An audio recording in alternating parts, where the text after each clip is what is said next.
Essa aqui é um trabalho que nós está bem fazendo com nós maior não de anos. Esta nos Arco Expo, combinar com toda charla não, com nós muito não tahasi. Duas vezes para aí na Arco Iris Cleitos Hall. E aí aqui nós está tem como tema multiculturalidade. Dus é maior não nós pedimos é viajar aqui em vez de pôr platos não, para é muito trazer sua charla, trazer algo 3D, algo concreto que sa ita lugar que botawak awe tarde, dus ita multicultural que botawak ture país não, que muito não atrese não charla e é maior não, que traha arte e resultado assim na bonita.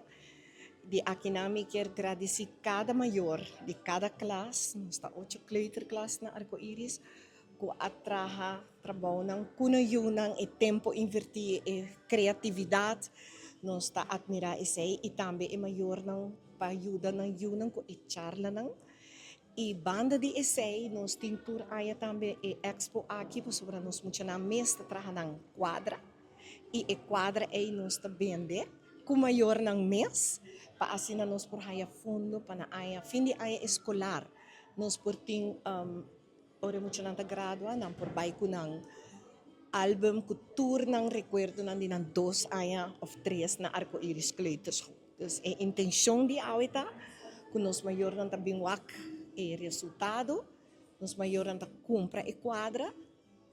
By the way, mi kisa kasi tour ta bendi kaba ko e maior na mês. Anto banda de sei nós ta bende também. Koi bebe, kos dushi, chupa bebe, típico de Aruba. Pa asina nós tem e fundo para nós prosseguir com tour nos atividade não que nós tem para o resto de aia. Ave me que agradecer especialmente também Arco Família. Cada maestro e cada team parte de team membro na nos team ko atraha duro di mainta di ayera di anteyera preparando ture saki ko awe tarde nos puti bonita exposição. Danke. Mita hopi contento e hopi proud de Arco Família. Para ture trabalho na hasi.